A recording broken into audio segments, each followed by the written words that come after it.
A championship belt hangs in Dana White's office in the UFC's sprawling new headquarters in Las Vegas. It is not unlike those that White has wrapped around the waist of UFC champions over the years, though White didn't have to take a punch to earn this one. It is a belt presented to him a few years ago by owners of the Palms Casino Resort in Las Vegas. White is an accomplished blackjack player, and he was on such a hot streak at the Palms that the owners made up a belt that dubbed him the undisputed blackjack champion, a not-so-subtle plea for him to take his bets elsewhere. They couldn't afford to lose substantial amounts of money to him any longer. In MMA parlance, they tapped out. White is a gambler, and it's that personality trait that gives his desire to promote boxing a chance to succeed. But making an impact in boxing will be the most difficult challenge of White's career and will make his feat of turning the UFC from a dying business into a multi-billion-dollar empire look like a cakewalk. Boxing survives in spite of itself. White acknowledged during a speech at the Wildcard West Gym in Santa Monica, California, owned by director-producer Peter Burge, that the sport is broken. White is in the process of obtaining a promoter's license, according to a report in the Los Angeles Times, and said he 100% is going to promote boxing. Boxing is in the midst of a great year, relative to how it has done in the past 5, 10 or even 20 years. There have been sensational fights, higher than normal television ratings, big pay-per-view sales and just a general sense that the sport has turned the corner. The sport, though, hasn't fundamentally changed, and the flaws that have relegated it to Al-Soren status in the American sporting landscape not only still exist, they're more significant than ever. Just look at boxing in the US now, even during what is perceived to be a great year. Top Rank has given its entire product to ESPN, and while there is much great about what is going on there, it creates vexing issues with no simple answer. Al Heyman, the sport's most powerful manager and the founder of the Premier Boxing Champions, has a lineup of terrific fighters. Those fighters compete primarily on Showtime or Fox. They don't go on HBO or on Top Rank's ESPN shows. Dana White, far right, with Floyd Mayweather and Conor McGregor during their boxing promotion. Getty, and Top Rank's brilliant, undisputed super lightweight champion Terence Crawford announces he's vacating his belts to make a run at welterweight. The realization quickly dawns upon you that the welterweight fighters you'd most want to see Crawford face, WBA WBC champ Keith Thurman, IBF champion Errol Spence and former champ Sean Porter, probably won't happen because they are with Heyman. There is no mechanism in boxing that guarantees the fights the fans want to see will happen in any type of expeditious manner.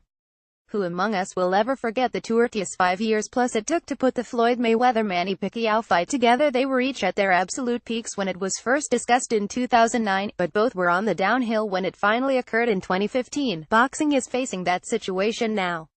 The fight to make is the heavyweight title unification bout between American Deontay Wilder, the unbeaten WBC champion, and Bret Anthony Joshua, the unbeaten IBF WBA champion.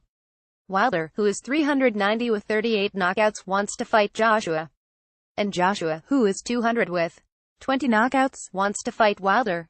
If it were signed today and held in May, it would be a mega event that would sell out whichever arena it was placed in and generate healthy pay-per-view sales.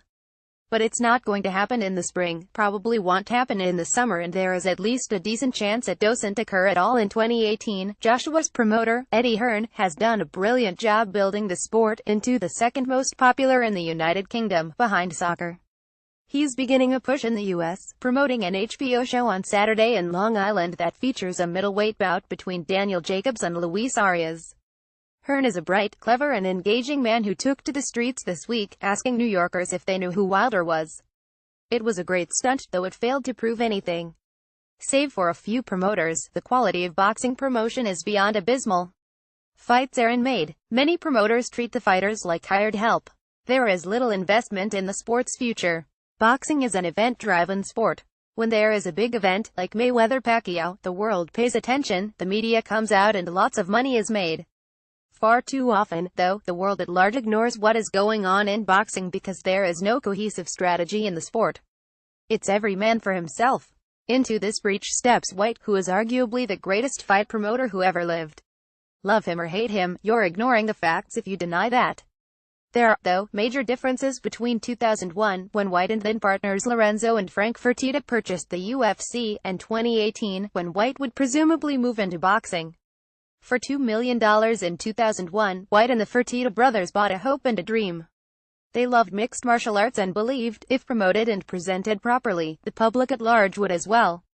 But it was a dying sport that was ripe for them to remake. Significantly, when they purchased the UFC, in the process they acquired the contracts of some of the world's greatest fighters.